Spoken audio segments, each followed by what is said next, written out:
that, looking at UVP. But at LAN, that's a bit of a different story there. That's definitely an event they would have wanted to be strong in. Now, Byron going to take a quick vent dive to start this one off here, but not all of VP get through squeaky unscathed. Taz, it's a bullet to the head, but VP are wasting no time in getting to the lower bomb site.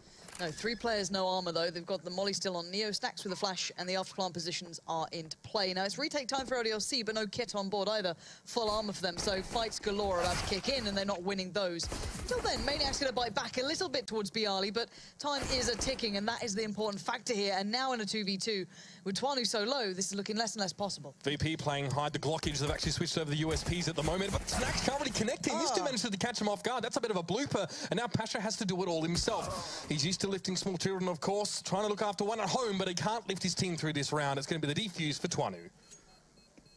So they're going to be kind of to the point on this hit, it seems. So they have got great outside control already, but there is one man looking for a way to keep this under wraps, but Maniac can only cover so many angles. There's only so many places, but he's going to take his time to pounce. Looks for Taz, but quickly gets exchanged as Snax will swing out for it. So a 1-for-1 trade out, and VP have plenty of ground now gained. Yeah, and this is really good positioning for VP. Look how Pasha's managed to make his way in towards upper bomb site via the rafters. There'll actually be another player from VP flanking him through Crow's Nest. They should be able to get the 2v1 on towards Addict here, and they do. They don't suffer too much damage. That's not a mistake they can afford to make at this start of the round. But now Twanu's been essentially forced out of the site. He knows that to push in will be certain death. There's going to be a player waiting above him. It's a molly to try and delay any sort of plant, but it's too late.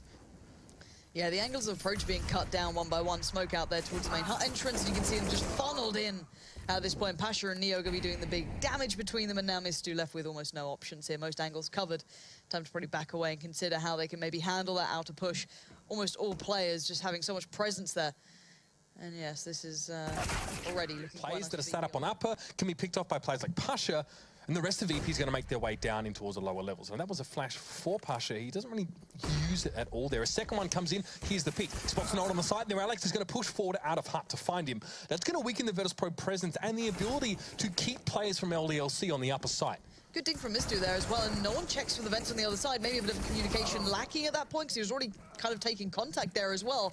This now makes a bit of a problem. There's 2 players left for VP against the 4 of LDLC. Now the one might be planted, but there's surrounding players, but Byali's trying his best.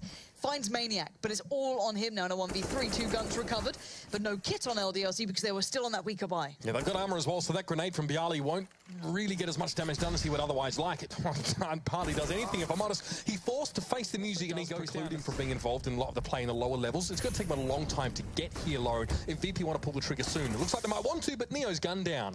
Yeah, lovely stuff from Mister. He's been a bit of a god at holding this lower area, always being a nuisance, whether it be in the vents, playing down by control room. Really doing nicely. So now VP still looking for their opportunities here, still looking for their way in, but they've run out of utility now. They're down to just flashes.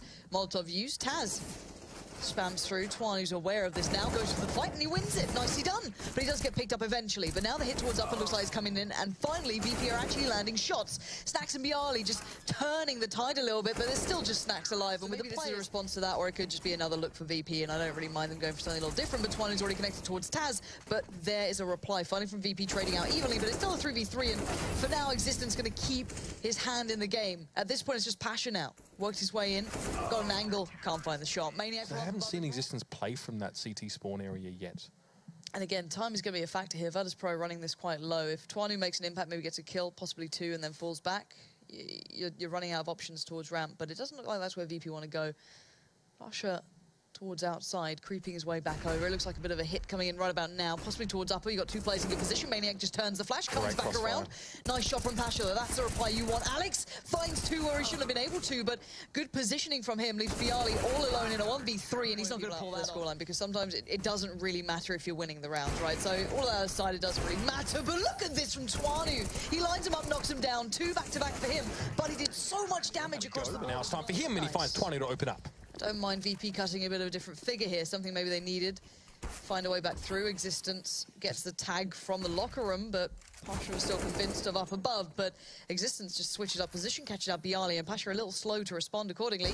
Gets a glimpse, misses the shot. A little bit uncharacteristic there, but still, VP hold the numbers. But the aggression, those instant wanting to trade from LDLC are keeping them in this game so relevantly. But Alex caught in the middle of nowhere now. Didn't expect that, and Maniac, timing on the flank could work out well. He holds his nerve. Love it. Doesn't pull the trigger yet. Mister needs to be careful. Somehow he handles that frag. And now you've got to be careful. Taz finally has a kill, so you got to be wary of... Oh, no, he did he just jump? It's trade. Oh. Now this is an issue. I'll come back to that in a second. Twan, who's now surrounded all fronts. Molly comes in, burning alive, can't take one with him. That's the problem. Good pressure there. I was going to say the difference being Mistu then pushed up towards outside. First time we've seen a little bit of aggression on that. Doesn't work out well, but somehow Alex around the back again. Finds one, but he can't follow up. That could have been the bomb down, but Existence is quick to get there. And now this means that Bialy's slowed down a little, recovers the bomb, and now has to be careful. There's Existence gone. Spam to smoke, not there anymore. How much health is Existence on? 22. Needs to be a little bit careful about how he drops down from rafters. He's done that. Actually, you're going to go straight towards lower here. I like Maniac being here, by the way, and not committed directly to the lower side or the upper side. It's kind of in between. A little bit easier for him to rotate, but he's given away the positioning here. If he takes if he just takes a full-out duel with Bialy, he can possibly win an out if he doesn't get headshot immediately, obviously. But he doesn't want to take his chances. Existence... Even if he doesn't win this 1v1 necessarily.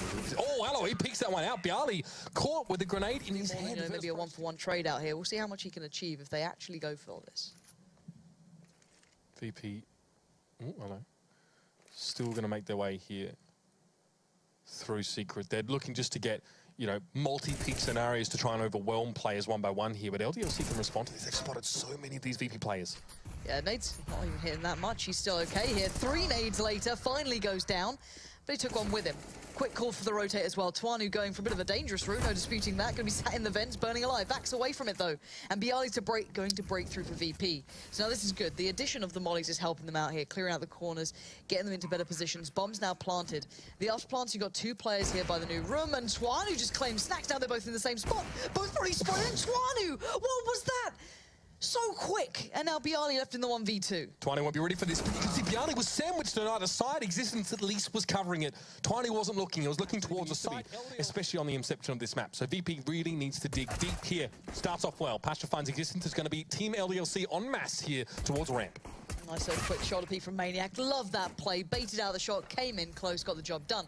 But the bomb plant isn't going to be too smooth just yet. There's still players around, and Bialy being one of them, going to make it hard work. Twanu going to fall to his hand now. 3 players remain. So LDLC have the site, kind of. 2 players, Maniac and Alex. Bomb not planted either. You can switch up here pretty comfortably. They've baited so much activity here from LDLC in the lower side, and Alex was in a bit of a fulcrum position at the observation deck now. On his own in that 1v4, and I mean, after that last round, I wouldn't be surprised if Taz just picked it up and ran at them and tried to no-scope them, but that's just how this game has been. If you've just joined us, it was LDLC with an incredibly strong CT side, and now they need to close it out. But VP still standing their way. Existence. This is an interesting challenge. It's this is very cocky. Neo. And there was no crossfire on Neo either, so Neo doesn't get punished for taking that 1v1 challenge. He's afraid of dying. Regardless, Snacks finds Existence. He's playing up closer. And LDLC are down to 3 players. Don't question, Lauren.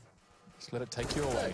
Look, honestly, I'm a huge fan of Neo, but right now, those missed shots have just blown my mind. And he's one of the last 2 players standing. It's not because it's objectively bad. It's because it's just not what we expect from a player of Neo's caliber.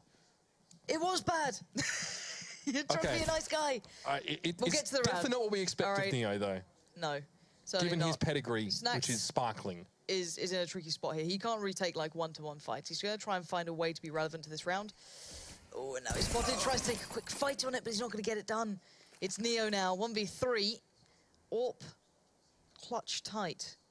26 seconds for LDLC. Bomb was still out, and I'm wondering if Bialy possibly saw that. Now, I'm not certain. That's the shot you want to hit. Now, 2 more need to follow. Spots the gun barrel. He knows that. Molly goes down. He knows the timing. Neo can win these. Are they going lower? No, they're going to push him actually through the hut. This could be nasty. 7 seconds left in the round, and Twani drops the bomb. But Maniac keeps them alive in that round. You can't stop vent push. No, not... Oh, sorry, you can't stop a like a ramp hut push, ramp. Yeah, there's plenty of things, and Snacks is just going to go and try and make the difference himself. Oh, no. He's right next to him. No, and Alex just comes out of the smoke at the better position. No trade available either. Somehow Alex just decides to go from walking through the middle of the smoke, but instantly LDLC flex their way in towards the upper bomb site. Taz does claim 2, but in the back quickly you can see Neo trying to find another to turn the tide to a better situation to their favor, but it wasn't the case. And now it's just Pasha looking down against 2 players here, about to get that bomb planted. So many times we see that molly fail and Kobe straight down the hole, but you can see what happens when it actually is executed properly. Pasha cannot get up into heaven. No bomb plant yet. LDLC have not attempted to plant, despite having the Molotov there, because they don't know exactly where Pasha is. They have no idea. And that's why Misty's so intently looking in towards lobby. 55 seconds left. Now, this could go wrong. LDLC, if they don't get any more information about where Pasha goes and they go for a plant on the exposed upper side, Pasha can quickly 1-2 buckle my shoe this one and keep Virtus.pro in the game. But Pasha also doesn't know where they are. He's spotted. He sees the head. Existing's going to go for a plant behind the silo anyway, but Misty wins out the duel. And LDLC, they dominate Virtus.pro coming back from Kiev. It's a very good look right now for this mix of French, Belgians, and a Swiss player. Nice opening from the Wolves, Lauren.